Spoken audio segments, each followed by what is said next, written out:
दोस्तों, आप सभी को नमस्कार। दिव्य ज्योति न्यूज चैनल में आपका हार्दिक अभिनंदन व शुभकामनाएं। बड़ौद नगर के दिल्ली सहारनपुर हाईवे पर बडोली गांव में स्थित माउंट लिटराजी स्कूल में एसरो के निदेशक संजय राणा द्वारा रोड सेफ्टी पर कार्यक्रम आयोजित करके स्कूली बच्चों, अध्यापकों व ड्राइवर को सड़क पर होने वाली एक्सीडेंट की घटनाओं से बचाव के लिए जागरूक करते हुए विस्तार से जानकारी दी गई। बात करेंगे या भाषण सुनेंगे? बात करेंगे, ठीक है। बातचीत का फायदा क्या है? क्या कैरेक्टर होता है बातचीत का? कितने लोग जरूरी होते हैं बातों में? बताओ भाई, हैं? कम से कम 2। क्या होता है उन दोनों के बीच में? शाबाश। क्या किया जाता है उन दोनों के बीच में? किसी टॉपिक के को लेके उसके ऊपर बातचीत की जाती है। तो उस टॉपिक में हम क्या करते हैं? अपनी नॉलेज को इंक्रीज करते हैं, शेयर करते हैं। तो आज हम बातचीत ही करेंगे। 3 तरीके होते हैं: बात, भाषण और बहस। बहस में यह होता है कि मेरी बात ठीक है, यह सिद्ध करना होता है। भाषण में एक व्यक्ति आता है, अपनी बात कहता है, चला जाता है। और बातचीत में हम अपनी जानकारियां एक दूसरे से शेयर करते हैं, जिससे अपनी जानकारी को बढ़ा सके। यही ना? ठीक है, तो आज हम बातचीत करेंगे। और किस विषय पे? टॉपिक क्या रहेगा?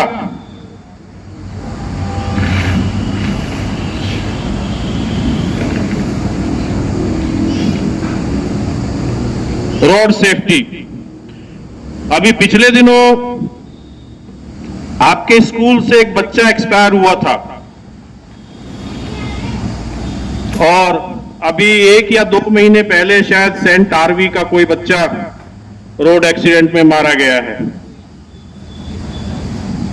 1,70,000 लोग हर साल रोड एक्सीडेंट में गुजरते हैं। और प्रिंसिपल साहब, एक व्यक्ति के पीछे 13 आदमी सफर करते हैं।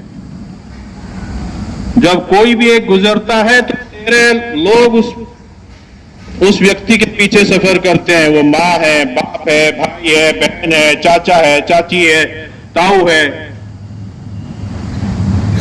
ये सब के सब सफर करते हैं। आखिर क्यों होते हैं रोड एक्सीडेंट? क्या रीजन है? उसका रीजन 3 है। पहला, हमें जानकारियां नहीं है। रोड पे चलने का तरीका हमें नहीं मालूम। दूसरा, रूल रेगुलेशन फॉलो करने में हम अपने आप को छोटा समझते हैं, क्योंकि हमारे जो रोल मॉडल है वो है जो इस देश की सबसे बिगड़ी हुई प्रजाति है, जिसको नेता कहते हैं। जब नेताजी सीट बेल्ट नहीं लगाते तो मैं क्या लगाऊंगा? मेरा तो चाचा एमएलए है, छूट जाऊंगा। और तीसरा, इंफ्रास्ट्रक्चर भी इसका एक रीजन है। हमारी रोड का जो इंफ्रास्ट्रक्चर है वो भी इसके पीछे एक बड़ा कारण है। तो चलिए जरा एक बार रोड सेफ्टी को समझ लेते हैं। पहली बात तो रोड किसे कहते हैं, इसी के ऊपर जरा बात हो जाए। रोड की डेफिनेशन क्या है? किसे कहते हैं रोड? बातचीत करेंगे तो मेरे साथ खड़ा होना पड़ेगा। किसे कहते हैं रोड? बोलो भाई। हाँ, रोड क्या होती है? एक जगह से दूसरी जगह जाने का मार्ग। बिल्कुल ठीक बात। क्या चेंज करता है वो? वो जगह चेंज कर देते हैं। जगह चेंज करता है। जगह तो घर में भी चेंज होती है, एक कमरे से दूसरे कमरे में जाते हैं, लेकिन वो तो रोड नहीं होती। जो आपकी डेस्टिनी को चेंज करे, जो आपकी मंजिल को चेंज करे, वो एक चीज ले लो, कोई भी, आपका भी है। जो आपकी मंजिल को, डेस्टिनी को चेंज करता है, वो रोड कहलाती है। आप घर से स्कूल आए, क्या हुआ? क्या चेंज हुआ? वहां पे घर था, यहां पे स्कूल है। आप घर से बाजार गए, क्या चेंज हुआ? जो आपकी डेस्टिनी को चेंज करता है, वो रोड कहलाती है। और बच्चों, दो चीज इस सृष्टि में, दो, एक जीव और एक निर्जीव, दो ऐसे हैं जो आपकी डेस्टिनी को चेंज करने का काम करते हैं। एक तो रोड और एक टीचर। ये भी यही मिलेंगे। आप 10 साल 30 साल बाद आएंगे और रोड भी वही मिलेगी, लेकिन आपकी मंजिल को बदलने का काम करते हैं। अब आता है अगली बात, रोड के ऊपर फर्स्ट राइट किसका है? पहला अधिकार। प्रिंसिपल साहब ने तो हमारा पंजाबी विभाग का वो देखा हुआ है, रोड सेफ्टी का पार्ट। प्रिंसिपल साहब ने काफी सेशन ज्वाइन किए हैं, तो मैं आज आपको दिल्ली वाली लैंग्वेज में पढ़ा रहा हूं। पहला अधिकार किसका रोड के ऊपर? बोलो। गवर्नमेंट का? नहीं, खड़े होके बताओ ना भाई, बैठ के क्यों? जनता का? जनता का तो नहीं है। आप किस जगह खड़े हैं? आप कहां पे है ये स्कूल?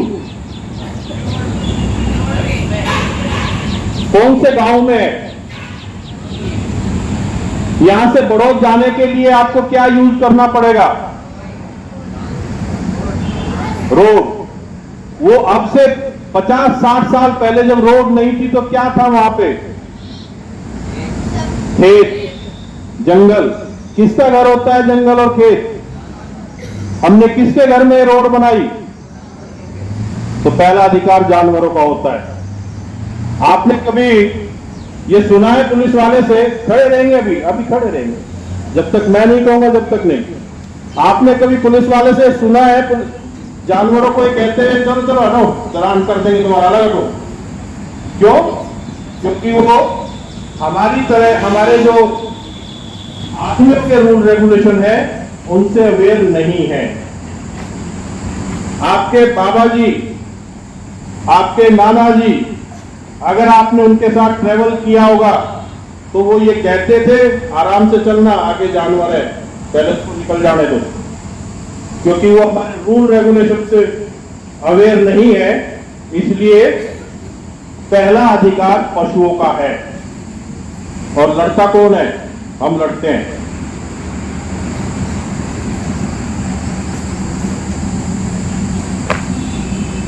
खड़ा होना सीखिए। दूसरा, ट्रैफिक किसको कहते हैं रोड के ऊपर?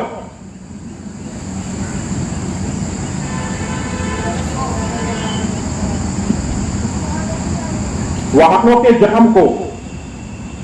वो तो जाम होता है, मैंने कहा ट्रैफिक। ट्रैफिक किसको कहते हैं रोड के ऊपर? ट्रैफिक किसको कौन कहलाता है?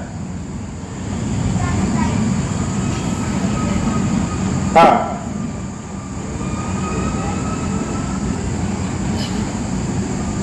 भीड़ हो जाती है वो तो नहीं बेटा। जो भी रोड पर है, जो भी मूवमेंट कर रहा है रोड के ऊपर, वो पैदल यात्री हो, वो साइकिल वाला हो, वो मोटरसाइकिल वाला हो, वो कोई भी हो, वो ट्रैफिक कहलाता है। अब यहां से 4 बच्चे खड़े होके और रोड के ऊपर फैल के चलते हैं और ये जगह नहीं देते, पीछे लाइन लग जाती है, तो सबसे पिछले वाला क्या कहेगा? आज तो कुछ ज्यादा ही ट्रैफिक है रोड के ऊपर। जो भी मूवमेंट करता है एंड यूजर है, वो पशु हो, वो बैलगाड़ी हो, वो कुछ भी हो जो भी रोड के ऊपर एंड यूजर है, वो ट्रैफिक कहलाता है। अमूमन ट्रैफिक का हमने एक ये मान लिया कि भीड़ भाड़ है तो ट्रैफिक है, लेकिन जो भी इस रोड को यूज करता है वो ट्रैफिक कहलाता है। और हर ट्रैफिक का अपना अपना एक नियम है, अपना अपना एक तरीका है रोड को यूज करने का। सबसे पहले कैसे आते हैं हम रोड के ऊपर? एंड यूजर, फर्स्ट यूजर कौन होता है रोड के ऊपर? जानवर तो राइट है उसका। तो पहले यूज कैसे करते हैं हम? आओ बेटा मेरे पास रोड के, ये छोटा सा बच्चा है, आओ रोड के, रोड के। ये कैसे इस्तेमाल करेगा सड़क का? किसके रूप में? ये पहले इसमें साइकिल आती है कि चलानी नहीं आती? मोटरसाइकिल, कार, तो पहले कैसे आएगा ये? पैदल। अब पैदल चलने के कुछ तरीके हैं, उसके ऊपर बात करते हैं।